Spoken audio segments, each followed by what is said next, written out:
the consumption of alcohol was not illegal. The sale and production of it was. So that gave us a similar situation to like how drugs are treated these days. Yeah. You know, weed, cocaine, whatever you want to call, you know, whichever your drug of choice is. Getting hold of it was kind of like, you know, getting hold of alcohol in the Prohibition was kind of like getting hold of that now.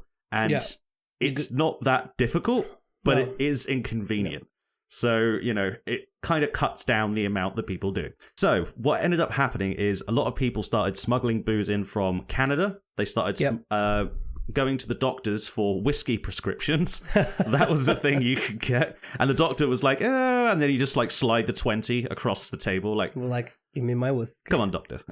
I need this. I have horrible pain. Yes, I have a horrible nagging pain in my wife.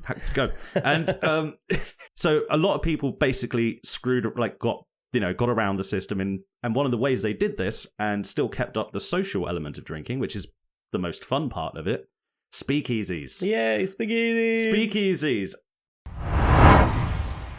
It's an interesting cultural marker, and America had, not to be like rude or anything to them, a massive fucking drinking problem. Everyone, if you think about all the decisions that were made back then, like, and you think, why were these people making such dumb decisions? You look at the Roman Empire, you go, like, why did that guy make a horse pope? You know, stuff like that. Because of alcohol. It was alcohol, and in that case also lead, but lead never killed anyone. Besides, you know, all the times that it did. Yeah. Besides those times, everybody else was fine.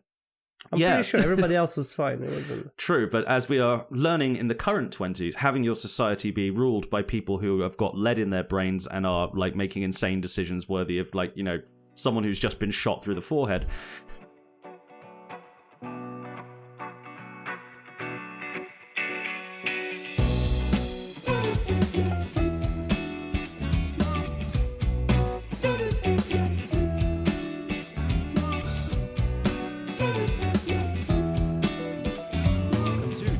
Andrei show. I am feeling pumped as hell. How are you, Andrei? I'm great. Wow, your intro is like excitement. I'm in a good mood, man. I'm in a very, very good mood. I spent some time with my very good friends playing music last night. Always cheers me up. Just going to an open mic night and seeing people sing along to stuff you're doing. One of the best feelings in the world. I bet it is. It is. And it's kind of relevant for the topic of today's episode, because we're talking about music again. We're talking about old music, and we finally, we got to the 1920s. Oh, the era where you actually have recordings that were cheaply made. They're not terrible. You can listen to them and they sound good. It's amazing. So, yeah, the 1920s, I said on the last time we talked about music, and probably a bunch of other times because I use the same phrases all the time, there are weeks where decades happen, and there are decades where nothing happens. Yeah. The 1920s is a decade where centuries happened. Like, nice. The amount of like technological and social movement forward that happened during the 20s cannot be understated. Seriously, this is going to be kind of like, I don't want to undersell myself, because I looked really into this, but there's so much stuff from the 20s that, you know, so much happened in popular culture. You can't really talk about all of it.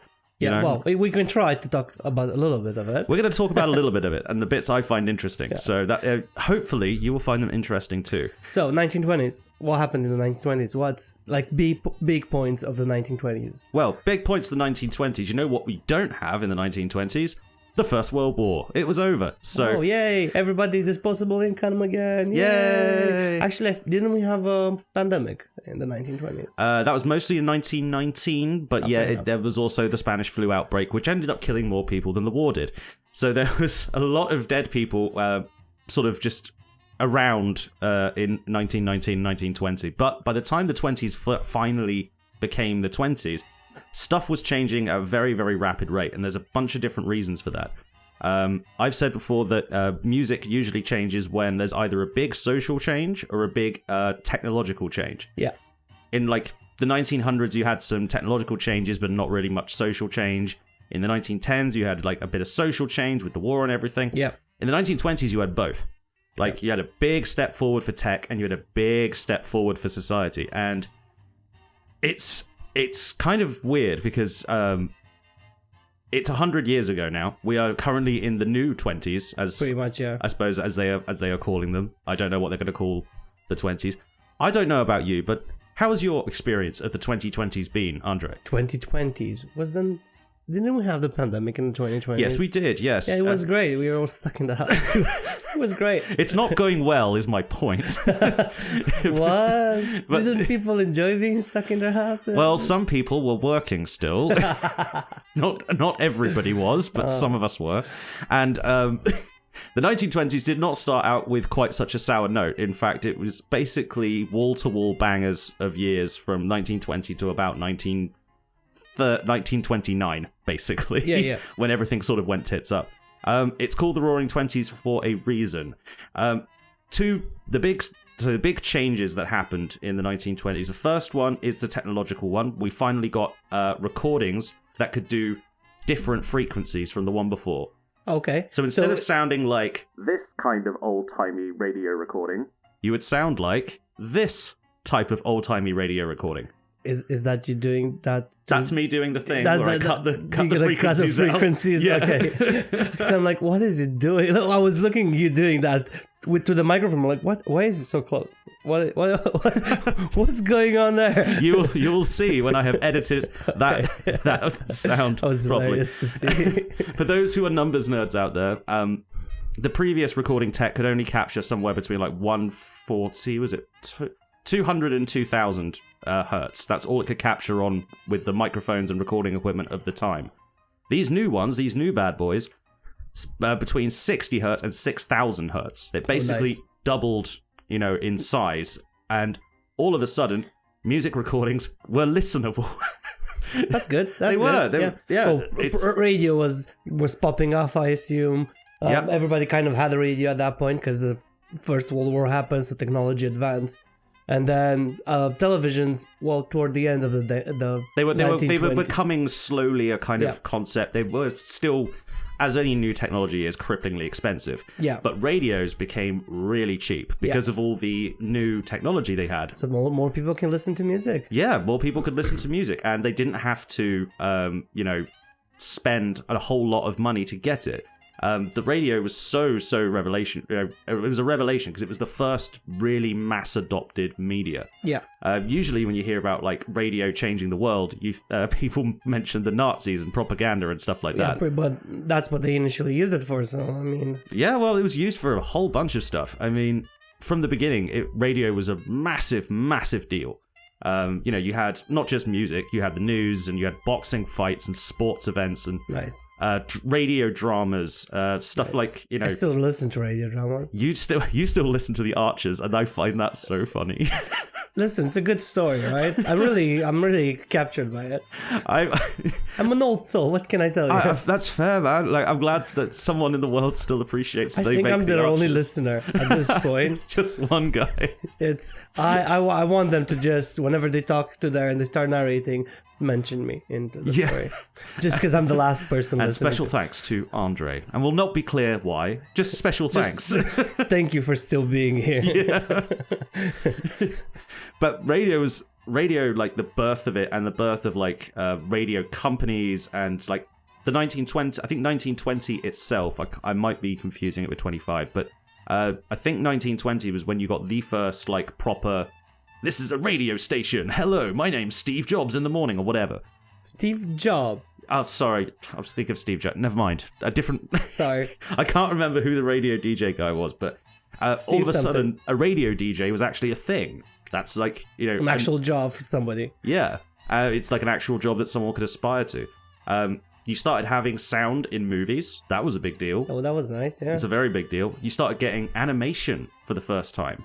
Like Tom and Jerry. Yeah. Warner Brothers. Oh, I don't think Tom and Jerry was the first ones, but I think Warner Brothers, didn't they have... They had a bunch of stuff. Like the Looney...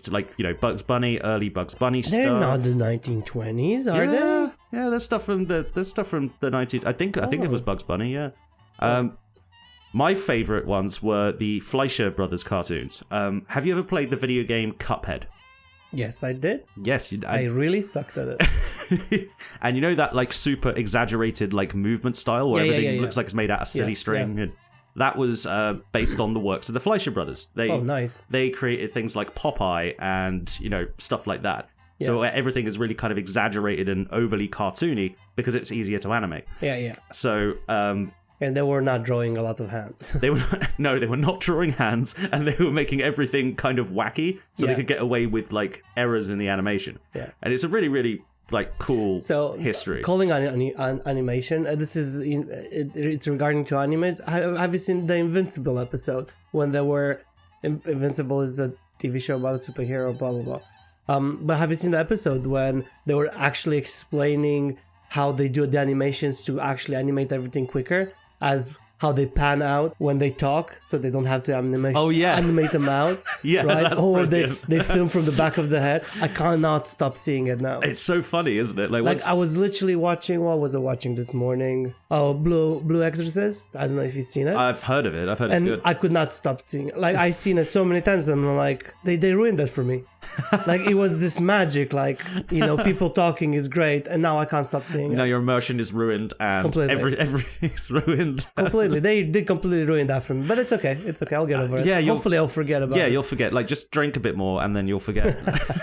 Speaking of drinking, see what I did there? Yeah, that's nice a segue. I love that. I love that.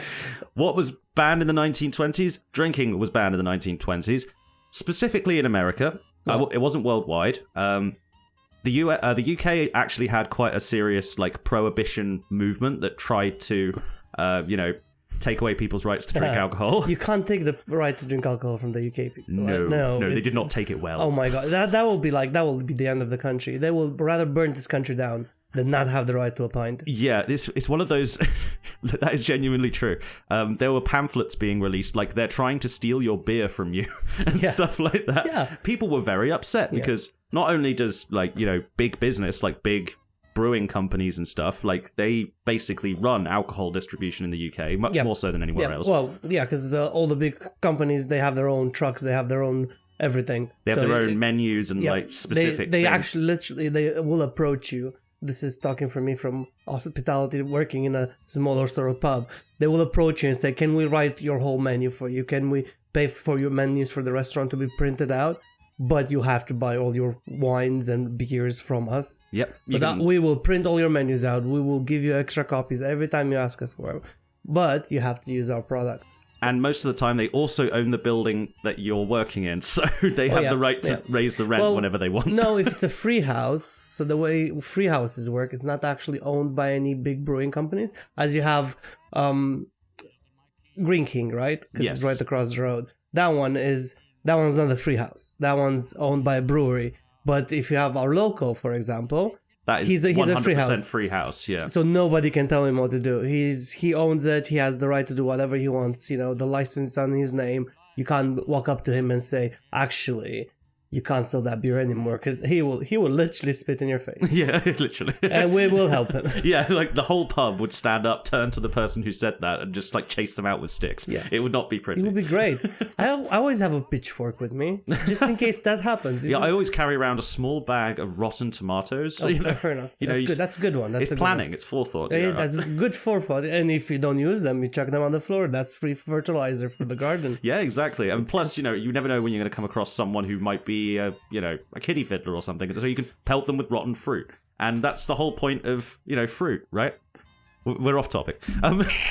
Sorry, I'm still processing that one. That was great. Sorry. But yeah, so we went over this a little bit last time, but the prohibition thing was basically enacted by a bunch of really, really radical Christians and sort of Christian-y, feminist-y groups. Yeah. The way that drinking worked in the United States, firstly, they drank a lot. And when I say a lot, I mean a lot. People in America, drink sort of on... they were kind of average in terms of their, amount they drink. They drink between, I think the number is 2 and 3, liters of pure alcohol a year. That's the average person. So they're drinking a lot more spare than we would. No. It's not just the raw alcohol in terms of if you the volume of alcohol. Yeah. Okay, I got it. So that's just the amount. If you distilled it all down into one bucket, that's what it would be. So 2 to 3 liters now. Before Prohibition, they were drinking about 7 or 8. So, it's a lot more. That's a lot. It's a lot. But that's because they is in America, they had so many different cultures, right? Because they had the Irish, which, an Irishman likes his drink, then they had the Italians, then the Italian likes their spirit. Like when we visited Italy last time, well, next to coffee, you could have just ordered an aperitif, which I found out really quickly. Aperitif doesn't just stand for like a little cookie, stands for a shot of something strong. So all those sort of cultures came in and just they brought all their spirits. Lots and of different drinking cultures mixing together. Because like the English are famous for like ales. Oh yeah, and beers I forgot to mention the English. The English brought over their ale culture. Yeah. The Italians brought over like wines and like stuff like that. Every sort of immigration wave brought its own thing. Yeah. Central and Eastern Europe, they do the Becherovka like after meals sometimes. That's a fun little drinking like culture thing. I like that one. Well, what is that? Is that like? They come up to you and say, digestive, and yeah. That's basically as we talked about the last week. Every single country in East Europe has their own version of a clear white liquid, which is knocking your socks off. Yeah. So it's like it's a thing. It's it actually still happening to this day. So it's an interesting cultural marker, and America had not to be like rude or anything to them, a massive fucking drinking problem.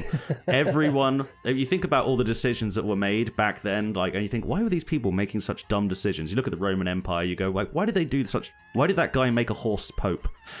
Stuff like that. Of alcohol. It was alcohol, and in that case also lead, but lead never killed anyone. Besides, all the times that it did. Yeah. Besides those times, everybody else was fine.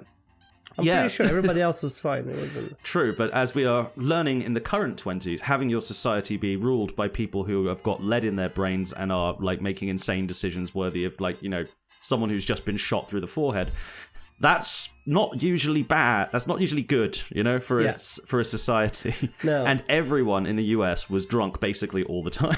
People would drink in the morning and not give a shit. And the drinking culture over there before Prohibition was very, very gender segregated. Yeah. So men went to the saloons after work. They would get drunk with their mates. They would play cards, like Wild West kind of shit. Yeah. And then they would go home and usually be in a bad mood and beat their wife up. That happened quite a lot. So hence the women and the Christian wives of the US coming together and saying, nah, let's not do this drinking thing anymore because the booze is turning our husbands into pieces of shit. I mean, the booze wasn't turning them into pieces of shit. They were already pieces of shit, probably. They probably were. But the booze was like, you know how I am, right? If I get drunk, I'm disappearing, and I'm probably in bed sleeping in the next 20 minutes. Because I cannot take... When alcohol hits me, I'm like, I'm done. See you later, guys. Yeah. And go home and sleep. I used to be a lot worse in my drinking habits, and when I was like, I'm getting a bit tired. Red Bull! Let's go mental. I can keep this party going for fucking hours. I thought you were going to say something else. No. No. No. That's no. No. Let's not do that. Let's not go there. Fucking hell. Like you're gonna my phrasing sucks. It's always my phrasing, man. But yeah, so they finally got it through to enough people, this movement became big enough that it was able to influence politicians, and they put in a constitutional amendment, the highest law of the fucking land, as basically impossible to do nowadays. Slightly easier back then because they had less states, but whatever. They managed to put in like basically complete prohibition of alcohol. They were the only country, until like even the Muslim world countries didn't necessarily do that. Islam goes back and forth about whether alcohol is allowed or not. Well, within Islam, right, why the movement went towards no alcohol is because their men used to go to pray whilst being drunk. Yeah. Because they have this really set times when they pray. So they used to go to pray drunk, and then they're like, no, we can't do this. Yeah, so, if you've ever seen like a Muslim man at prayer, and you'll know the motion involves like quite a lot of like kneeling and swaying. Yeah. So imagine trying to do that whilst your room's spinning out. I can see that. And just falling right? over. It's your culture, and then all of a sudden a few bad eggs do a few bad things, and you're like, no. let's not do this at all. Yeah, let's just kick this out of the thing. Yeah, but let's keep this moving, Billy, because there's so much to get to. I'm looking at your book and it's so much stuff on it. I don't think you're gonna finish everything. Don't worry, we'll get there. So, Prohibition did achieve one thing. It did actually reduce the amount of alcohol that people were drinking every year. Kind of. Not to like today's levels, but by a bit. That there was a reason, but the thing is with Prohibition is there were so many. Alcohol is actually kind of useful. It's useful for like sedatives. It was used as a pain management thing for quite some time. It's used to sterilize things. It's used in medicine, like all kinds of stuff. Yeah. So there was a whole bunch of exemptions, and because of all these exemptions to Prohibition, literally every single one was exploited to make alcohol that you could drink for fun. Literally all of them. The consumption of alcohol was not illegal. The sale and production of it was. So that gave us a similar situation to like how drugs are treated these days. Yeah. Weed, cocaine, whatever you want to call, whichever your drug of choice is.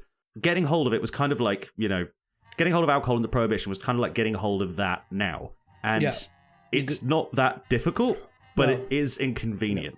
So, it kind of cuts down the amount that people do. So, what ended up happening is a lot of people started smuggling booze in from Canada. They started going to the doctors for whiskey prescriptions. That was the thing you could get. And the doctor was like, and then he just like slide the 20 across the table. Like, give me my whiskey. Come on, doctor.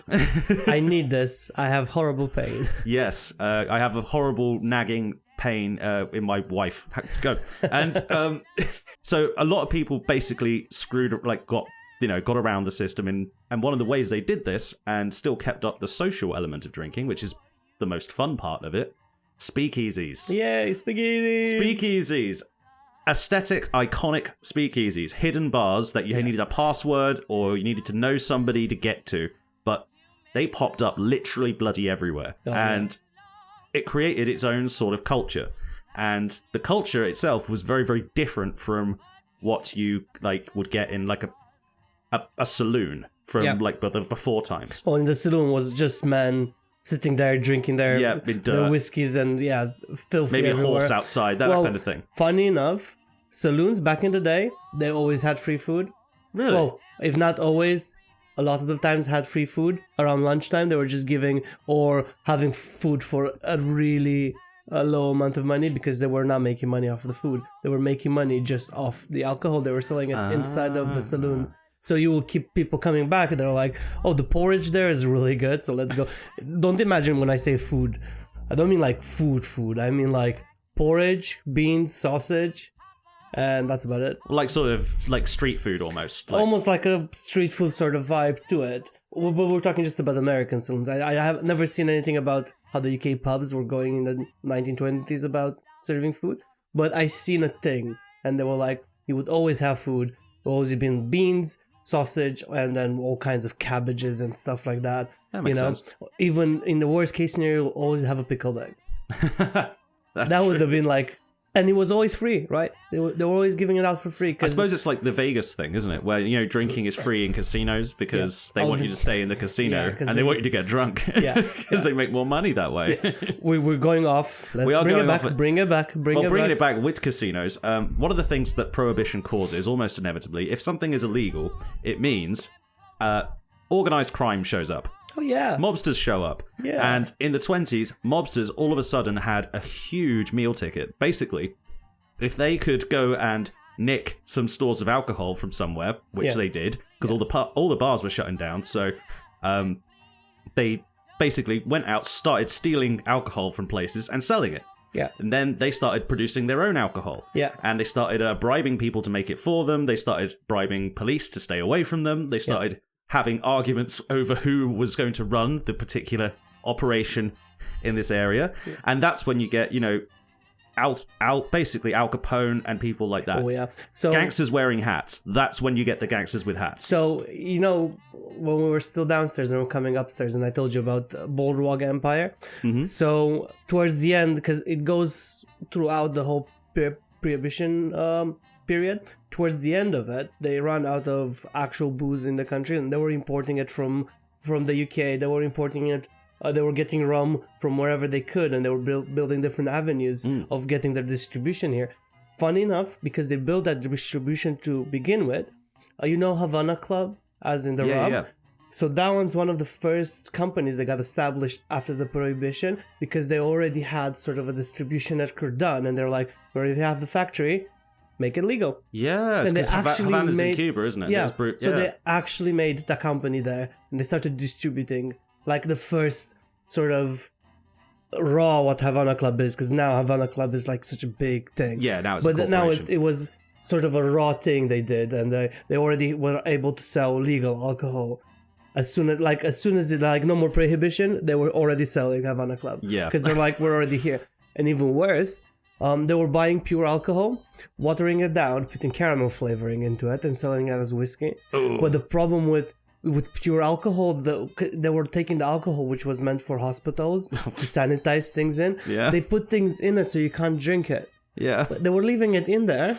They were just watering it down, putting caramel in it, making it sort of look like a whiskey, and they were just selling it. Yeah. You also had lots of reports of people dying from improperly made homemade alcohol.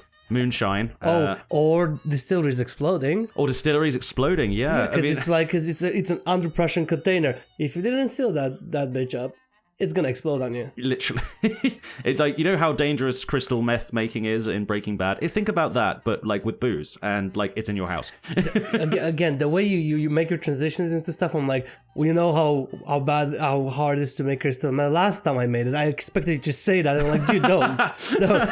Like that transition, my brain was like, no, he's gonna say something that you shouldn't put it on the internet. I just did put it on the internet. If I ever did admit to making or manufacturing things that were illegal, I would make sure to make it very clear that it was a joke. But that was a joke. It was a joke. It was a joke. Anyway, so speakeasies happen, and because speakeasies happen, all of a sudden people are drinking in much close quarters in smaller places. Yeah. And so the idea of music, how do you get music into a place like this? Because, you know, you want people to dance. People dance, they have a good time, they get thirsty, they drink more. So they didn't have the large like dance hall sort of like ballrooms available to them anymore. So they had much smaller places, so you need a smaller kind of music. And that music popped up in the form of, say it once, say it with me, jazz. Jazz, people. Was I meant to say jazz as well? No, but you did the jazz hands, and I appreciate that. Jazz was a fucking revelation, man. Like, if I'm gonna like chop up like the last like 100 years of music into like 3 separate eras, the first one would be the jazz era. Yeah. Because jazz wasn't just the music of the 20s, it was the music of the 20s up until they invented rock and roll. That's a long time. That's a good 30-odd years. Yeah, it's a good period, yeah. It's a long period, and it's still around today because it's good. A lot of jazz is really, really good. Yeah. You can still go to jazz festivals all over the world. Oh, they're still all over the world. They're still all over the world. People are still playing the classics, and, you know, people still aspire to learn jazz music in a very unique sense. Yeah. One of the things about jazz that was different from everything that came before it, and this goes against the argument that you made to me a long time ago, where you said that nothing new ever happens in music. Jazz was new. Jazz was very, very new. Well, that was the past, though. My argument was... Oh, right, now. Okay. Don't ruin my argument, because until we get to current day, my argument still stands. So 6 episodes later... Will I never be free of this? No, you signed up for this, Billy. I really did, and I don't know why. So, jazz formed, you know, in a bunch of American cities, but it was primarily formed in African American communities. Yeah. And it was a very, very American thing. England had its own kind of version of jazz. It wasn't really jazz. A lot of people like look back on it and say, it was not really jazz. They came up with something called dance bands, because we're British and we're shit at naming things. Because like, oh, we got some music and we put it in a hall. It's called a music hall. There we go. It's music hall music. Not clever naming. So yeah, London had, they called it British dance bands because they were really, really crap at naming things. Sounds very fancy. The thing is, you know, the big like 3 sort of areas, it was really America, Britain, and Germany, where like jazz started becoming mixed in with popular culture. The 1920s was the decade where America became the largest, most biggest economy in the world. Yeah. And it also became the biggest cultural force. Yeah. The 1920s is really when the world as we know it sort of begins, because we've lived under the same sort of,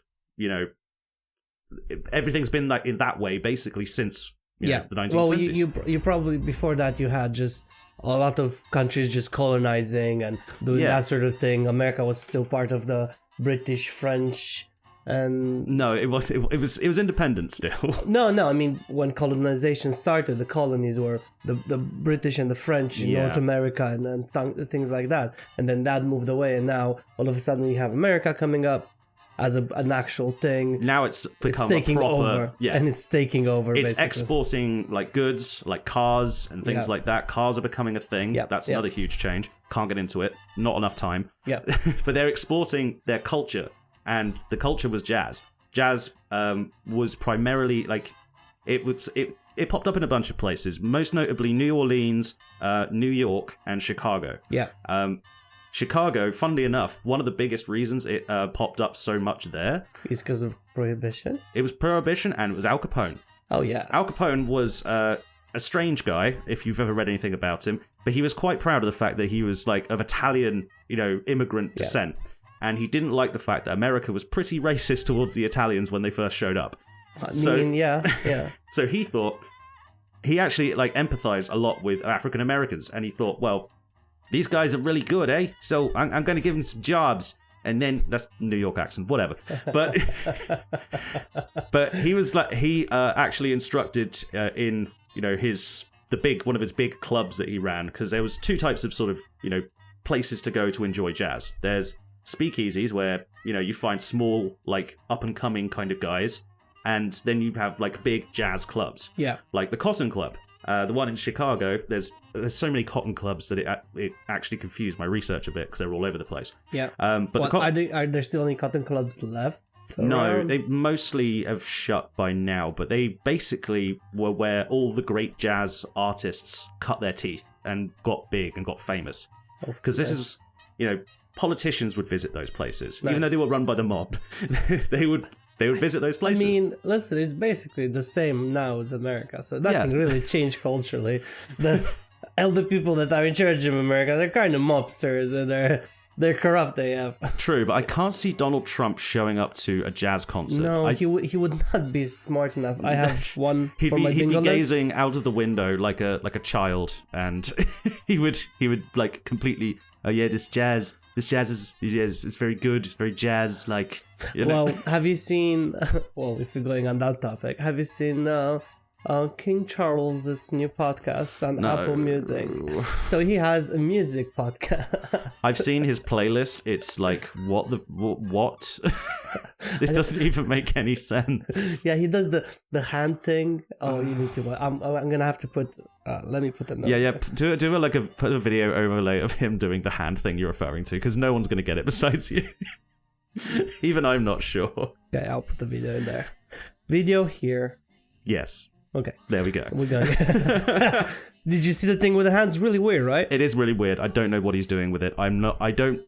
King Charles is one of those people that I prefer not to look at if I can help it, because his visage is sort of it's like looking at Mark Zuckerberg. It's like, that's an alien. That's not a real person. Yeah. It's like an uncanny valley. He didn't look like that in the past.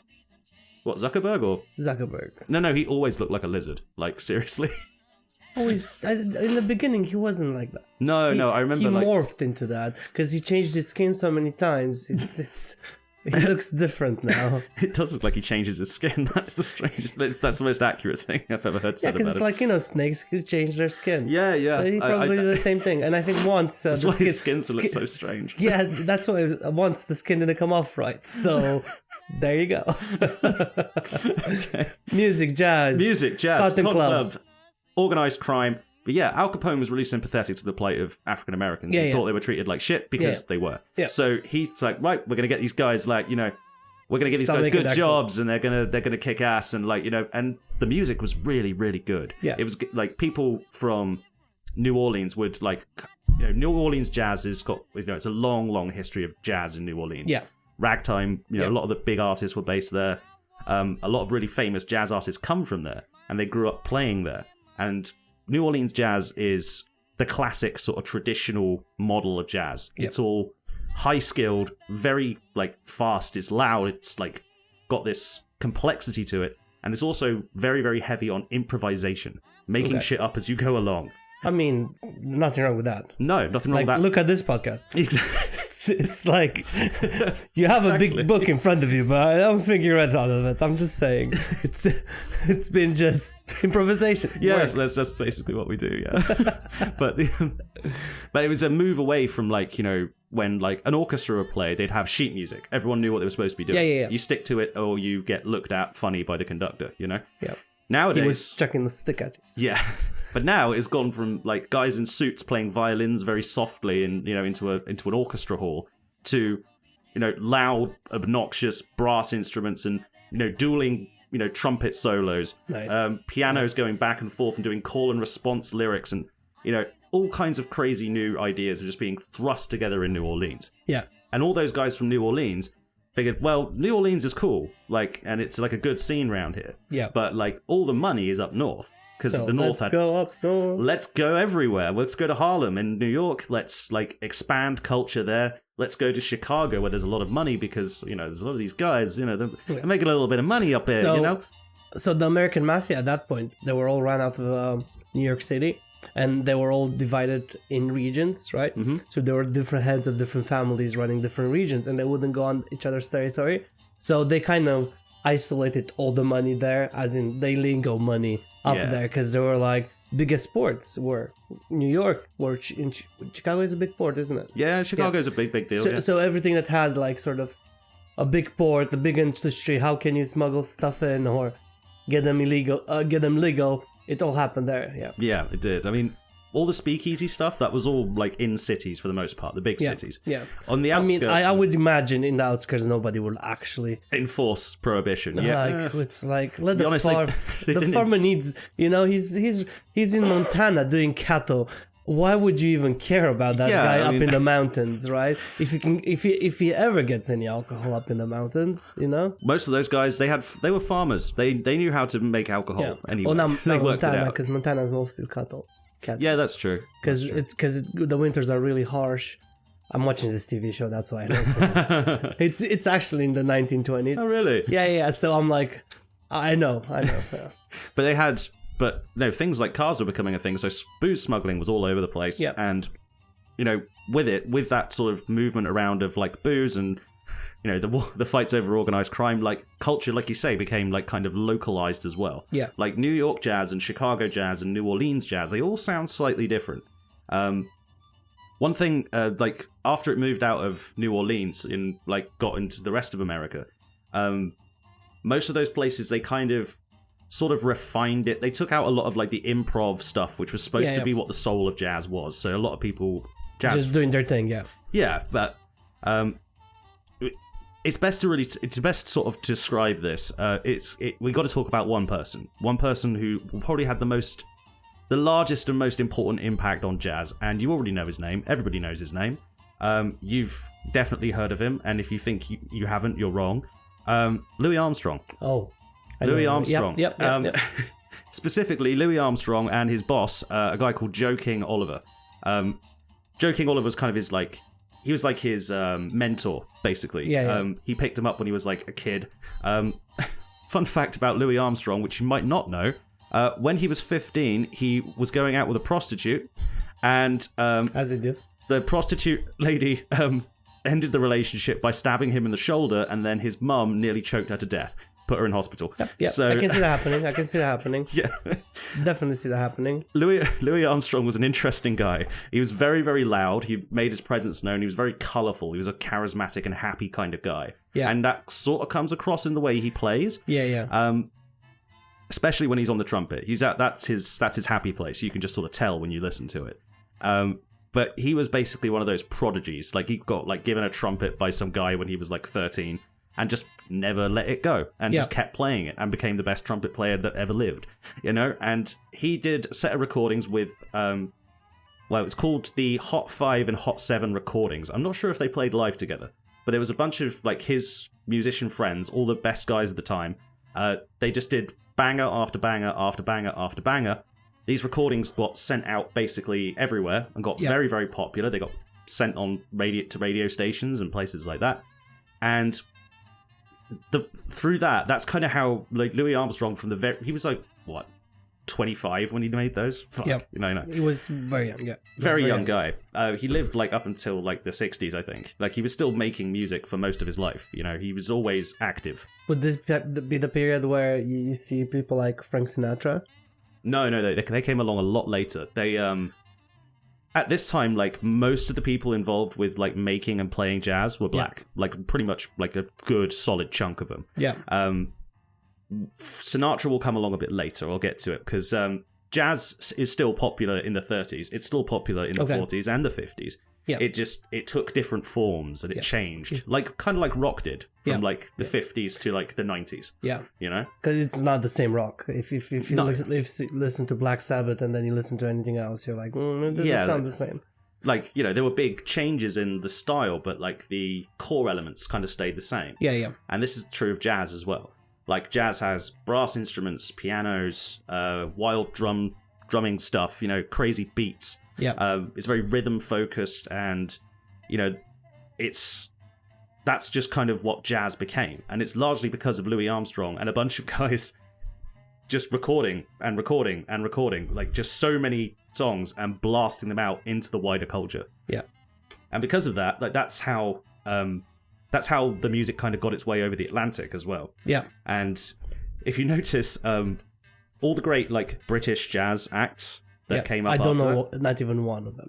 I looked up a couple of them. The stylistic difference is interesting, and like American jazz, it's kind of like Americans.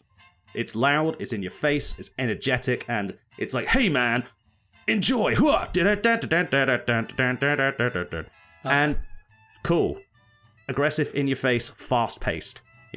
Over in Europe, it was fused kind of with classical music. It was like refined. So was it elevator slower music? It wasn't elevator music. What it was just kind of, a more refined, slowed down, more civilized, quote unquote, version. Civilized. We were civilized. And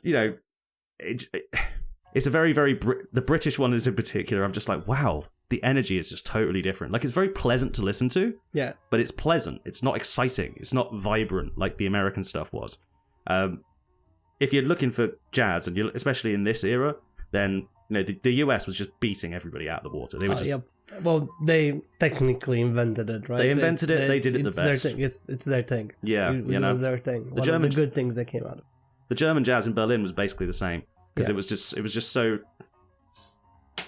civilized and formed around classical music traditions rather than being this wild improvisational thing. Because of the improved recording techniques and everything, like stuff was spreading a lot further now. Yeah. Radio was making things spread faster. Yeah. Finally, you had what we could consider like a popular culture, like a more unified popular culture, a mass culture that even if you're in Chicago, you've probably heard like a band from New Orleans, or you've heard some guys from New York. Yeah. So you probably most people probably migrated from New Orleans because they had a big black community down there, wasn't it? Like the biggest one was down there. It's still because New York has their Irish and their Italians, and then Chicago has the Italians mostly. Yeah, and then down in the also south, Polish. There's a lot of Polish people in Chicago. Oh yeah, we always forget about the Polish. I know, right? There's a lot of them that migrated to. It's got America. I think Chicago has the most Polish people in it of any city in the world besides Warsaw. Literally. Oh really? It's a lot of Polish people there. I mean, no idea why. Culturally Polish, but probably not Polish anymore. Oh yeah. Like they're generations of generations of generations. Yeah, I mean their name ends in ski. That's about it. That's basically it. Yeah. But yeah, there's all these like sort of like jazz kind of influenced like culture as a whole, and it would for a long time. If like most people experience like that kind of sound from like movies and stuff at the time, but if you look at like old cartoons, like jazz was everywhere. It was the soundtrack of like an entire generation basically. Yeah, and quite a lot of it was really good. Some of it was fucking excellent. I've got a little couple like recommendations. Both of these are Louis Armstrong's, to be fair. Weatherbird, Ori's Creole Trombone. That one's really good. Well, we'll add those in the description for people. Stick them in the description. They're good fun. there's a whole bunch that I'm missing because I didn't have enough space in my notebook to write stuff down. You can just put a whole bunch of stuff in the description, and that song you have, I'll put it as a background music. If you're hearing the sound right now, we decided in live that we're gonna put it in. Yeah, that's excellent. Thanks, man. But you're welcome. Where was I going to go next? So this jazz becomes the soundtrack for a whole like decade of absolute crazy bullshit that went on. Like, not only have we got like, you know, prohibition, speakeasies, gangsters fighting in the streets, shooting each other, shooting the cops. One of the big problems with prohibition as a law is that like the amount that you would have to spend to like enforce the law on a bunch of gangsters with guns is actually it's a lot of money. Because I think at this point nobody actually wanted to be a police officer anymore. No, because they kept getting shot. And I'm like, I want to go to work and get shot. Yeah. There was serious organized crime. It's kind of like what Mexico's doing with the cartels now. You know, because you go to Mexico, it's like there are some parts of Mexico that are not really controlled by the government because there's not really a big city there. They should do exactly the same thing that Salvador did.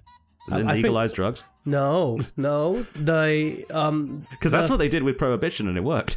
So what Salvador did, they got the whole army involved, and they arrested every single cartel member in the whole country. Yeah. All of them. Where are they putting them all? They built a massive facility just for these guys.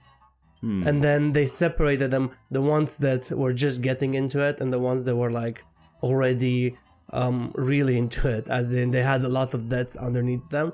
And these guys, they had hundreds of people killed, and they were 20. Wow. So they're just locked for life now. Damn. Like, it's ridiculous. That's actually, we can do a whole episode on that. That would be that. To be fair, I actually don't know as much about the cartels as I probably should. Dude. You know, I know the big names. I know, you know. Oh, dude, there's so many big cartels that you don't know about because people don't talk as much about them.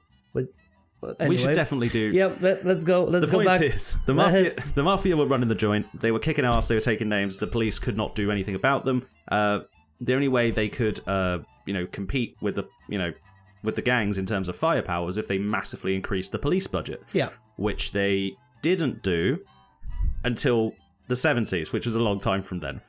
They used it mostly to fight against drugs rather than booze. Yeah. They decided to take the prohibition thing and go, well, actually, what if we did it more hardcore and see if we did it that, like, you know, we increase the penalties and blah, blah, blah. I mean, the penalty for having some booze on you was nothing. You know, you couldn't really get done for it. And even if you got caught making booze, then, you know, most of the time people could bribe their way out of it. Because, you know, money just changed hands, and they, you know, oh, whoops, it seems to have dropped your case, you know. It's kind of as if from the very beginning, basically no one took the idea of like banning alcohol seriously. Nobody. Yeah. Even the people who were pushing for it kind of saw that by the end. They were like, yeah, no one's actually listening. Nobody cares. I don't know why people don't know why they voted for this. They're going, okay, well, fuck it. We'll just find our own way around it. Oh, and they did. Very a lot of people got very rich off of that. And it fundamentally changed society as well. Yeah. Because all of a sudden, the speakeasies were illegal. So they just took whoever. There was quite a lot of the speakeasies, not all of them. I've made a little distinction in my notes here. The big jazz clubs, like the Cotton Club I just mentioned, the Cotton Club and all the big events where all the rich people would go, richer people, they would be very racially segregated. Black people were not allowed in the audience. Yeah. They were allowed on stage, but not in the audience. Yeah. So, which is hilarious. It's funny with hindsight, because it's like, why did people do that for so long? That's so dumb. It is very dumb. Like, there's an actual movie, but I don't think it's in the 1920s. It's a little bit later. Can't remember the name of it. So there's this Italian guy gets hired by this musical doctor to take him on tour in the South, where they still had segregation going on. And anyway, so he transformed. It's a true story, and he transforms this Italian guy's life completely. I'll put the name of the movie in the description. Yeah, stick it down in the description, dude. But just putting it. So you find him in one of these big mansions, and he was going on stage, and he's a musical doctor, so he plays the piano, right? Really beautiful music. And he's like, I want to have some food before I go on stage. And he tries to go in the main restaurant. And the manager goes to him and say, oh, there's food for your people down there. Right? And then he tries to go to the toilet and he's like, no, for you guys, it's in the back. In the outhouse. Right? And this guy punches at him in front of everybody, and then they leave. Great movie. I'll put it in the description. Yes. I love that movie. I watched it 3 times already. That's sick. Stick it in the description. I won't mind watching it at some point later. I don't watch a lot of movies for this one. I'm not going to lie. I was too busy just like drowning in music. Oh yeah, so much good. So much good stuff. We process things differently. We do, and I love just doing things whilst having music on in the background. It just like makes it's a vibe thing, you know. It's really good. But the smaller bars, anyway, like the big clubs. A lot of segregation because rich white people were going there, so they didn't want to have the fellas from Harlem in New York coming down to like the nice fancy place, you know? Yeah. The Speakeasies, on the other hand, were fucking less segregated. There was a lot less of that bullshit because it was like, well, you know, you're paying to keep the place open. And because of that, it wasn't just men of different races that were mixing in there, it was women. Women were allowed to drink with men allowed to drink with men. Women decided, fuck it, we're going to go drink with the men anyway. It's illegal to be there anyway. Yeah, so what's going to happen? You know, and so you get flapper girls. You get girls dressing up, going out to parties with other girls and like meeting guys and calling, you know, getting called toots and stuff like that. Oh yeah. Complete change to the way drinking culture worked in America before then. Like over here, the pub, like the traditional sort of British pub, that it's always been kind of like a family thing. Yeah. Like it's like you can bring the wife, you can bring the kids, you can bring the dog, you know. Yeah. That's kind of what a traditional British pub is. I mean, it was different back then. It was basically the British pub is like childcare. Because you can go drinking, get a kid in the pub with you, and then maybe find another kid. They run around, break some stuff. Yeah, like they play in the swing set out back of the pub, which was never hunkered down. Yeah, or go in the sand pit, which is probably muddy and dirty, and then that's fine. That's nice. It's free childcare. My favorite one used to have like those big old like Olympic-sized trampolines. It was awesome. It was nobody will put now one of them. No, it's so nowadays. Unsafe. It's extremely unsafe. There was just there wasn't like, you know, because under the trampoline you've got to have quite a lot of space, right? Yeah. I looked under there once when I was a kid. I was like, oh, what's that? Oh, it's a giant pit. They actually built a pit. Yeah, it's like an 8-foot deep pit. I'm like, that seems a bit much, right? It's not going to bend. Whatever. But because you're a kid, you're like, you know, your hands and legs are little, so you just like, one wrong step and my foot goes like right down into the pit. And I'm like, there goes your hand. I'm stuck in this like metal combination of springs and strings and anyway. But they were great. I loved those trampolines because you could actually do proper flips and stuff on them. It was just like, yes. I know when you're a kid. And then health and safety came along and ruined everybody's fun. Literally, yes. Literally. And I'm sure. Sorry. I'm just just saw like a vision of all these like, you know, little child's feet just like stuck in this pit from when it's like, just another one. Yeah. Betty, can you come and help me get the kids out? Yeah. I don't know who's Betty. It's your imaginary English wife from the 90s. Yeah. Come on, love, we have to take them out. have to dig all the moldy ones out of the pit again. But going back, because otherwise the episode's going to finish in a minute, and you didn't finish everything you wanted to say. No, there's still so much more to talk about. But yeah, this sort of like anti-segregated form of drinking, like men drinking with women. It took a while for black people to be like let back into bars and like when they became legal again. Yeah. But a lot of places did do it because they were like, oh, they can just do that. They're fine. Everything's fine. We can all just hang out together and it'll be fine. Yeah. And money is money. Money is money. I don't Everybody's give a shit. money's green, right? So it's like... And it also you had the rise of a whole bunch of different like jukeboxes became a thing around this time. Yep. Like cheap in sort of pub entertainment, you know, that became a huge thing. It used to be like saloons would have like those pianos that play themselves. Oh yeah, Like with the big cylinders, and they would just like sit in the corner and play themselves. Now you could get like a gramophone that was operated by a coin, and like you make some bucks on the gramophone. Then make some money on the gramophone. So just like our local. Yeah, there's never any music on. Yeah, literally.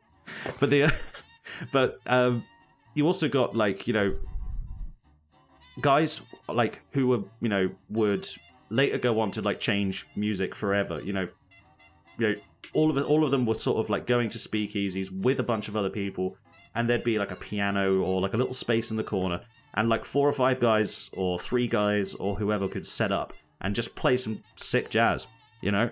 And because everybody was so good at it back then, even the guys who were like on the lower level were absolutely kicking ass. Yeah. So everybody was sort of involved in this like cultural sort of moment of jazz. And it wasn't, music was finally cool. Yeah. Music was something underground. Music was something subversive.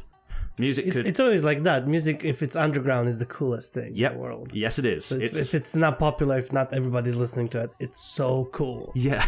It's like when there's like a hot new thing that comes out and like you haven't heard it before, everyone's like, oh, I'll check this out. And then you hear it's dangerous. Oh, your parents disapprove of it. The government doesn't think it's a good idea. Oh, some politician said that he's against it because it causes moral decay. Moral decay, yes. That sounds awesome. The mother thinking, you know, this is Satan's songs. Yes, Satan, more. Yeah. I need it.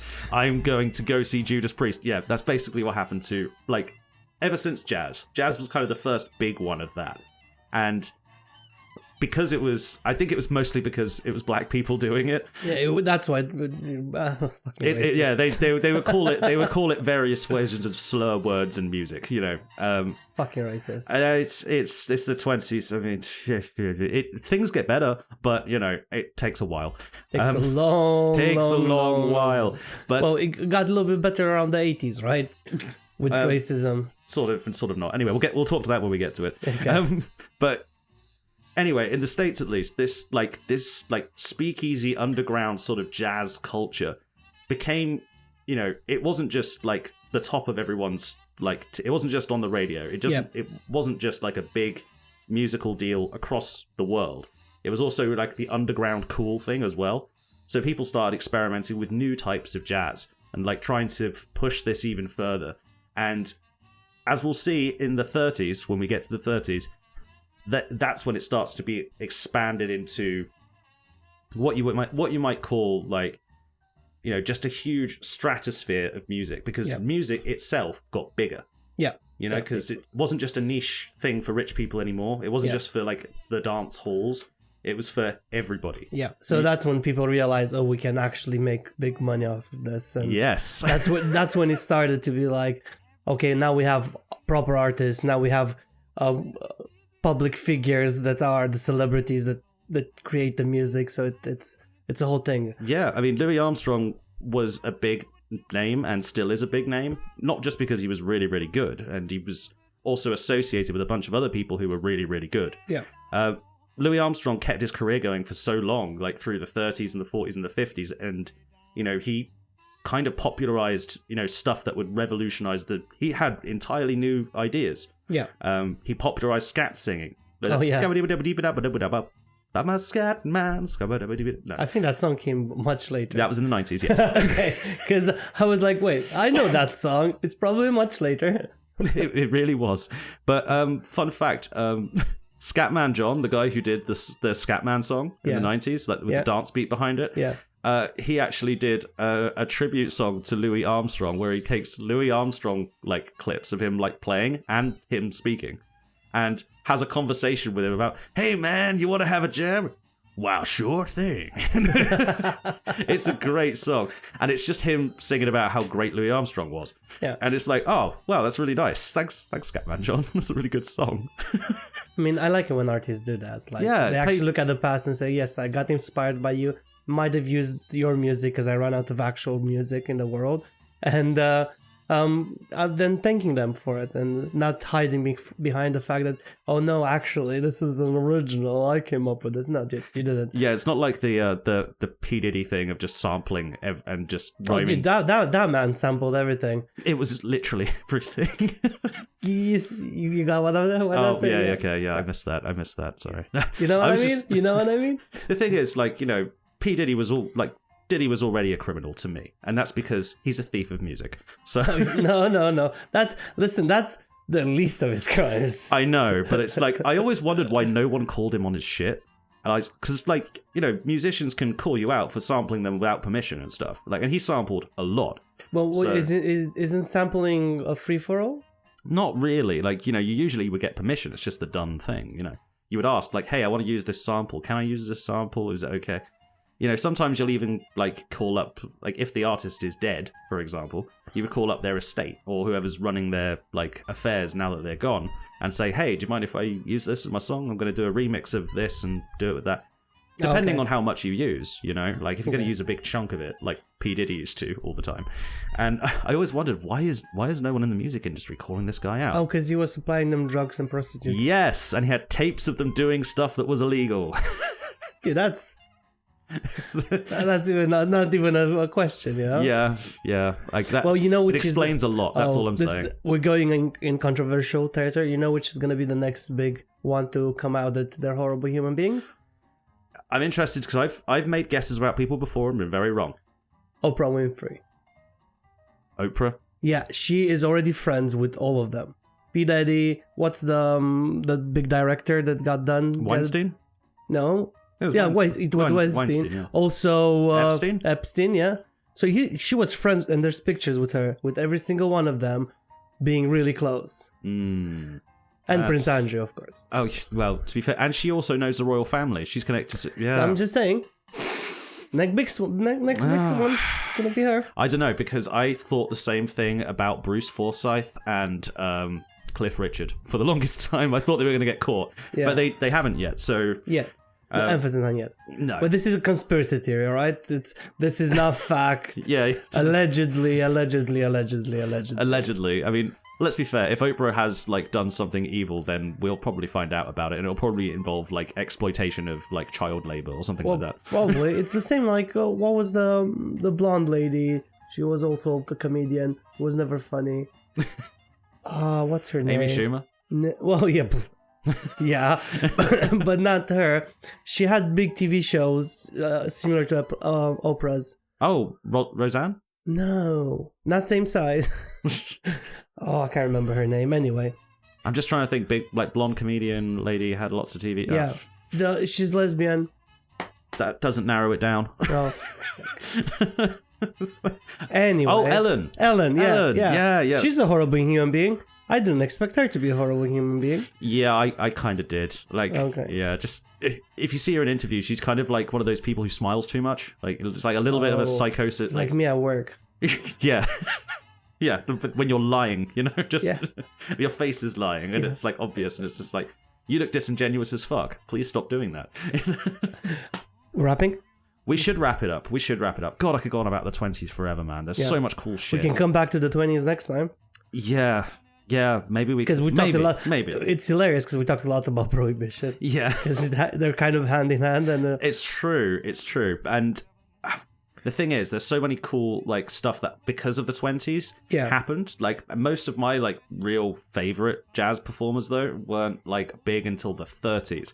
Yeah. So the 30s has a lot of stuff that goes on in it as well. So you think you're going to keep on subject next time? It's still going to be jazz. It's all going to be jazz, man, because it's going to be jazz until they invent rock and roll. And rock and roll is a long way away. It is, it is. Well, the 50s, man. I mean... 50s. Is that when... it is the 50s, because that's when... Chuck Berry, Little Richard, all those guys start coming up. They start coming up, yeah. Yeah, and they were... basically doing the same sort of thing as like these guys were in the 20s, except with different instruments. You know, for these guys it was trumpets and like, you know, clarinets and things like that, more traditional stuff. And then the guitar comes along in a big fucking way and changes the whole world all over again. But you did have the guitars in the 20s, isn't it? You did. Check out Django Reinhardt. Thank you for reminding me. Django Reinhardt was I definitely knew what I'm doing. Django Reinhardt was part of a movement called Gypsy Jazz, which was like apologies to any people in the traveller community. But it was very, very fast-paced, and it was improv-y, but Django Reinhardt only had the use of 2 of his fingers. and he was a great guitarist. Like, he did not have the rest of his fingers, or he just... I believe they were paralyzed in a fire or something like that. Cool. So he learned how to play beautifully, eloquently, and quickly with only 2 fingers. Nice. Very, very impressive dude. An amazing body of work. Check it out. Description. Anyway, we're going to leave it there for now, yeah, I think. And we're going to pick this back up in the 30s when everything carries on being basically the more 20... Oh, no, it doesn't. No, because it's a big thing happening in the 30s. There's a big thing happens. A big thing that might be about to happen again. So no, bingo. We'll save that for next time. All right. Well, so this it's been Andrei and Billy. We will catch you next time. Like and subscribe. Bye. Do all that thing.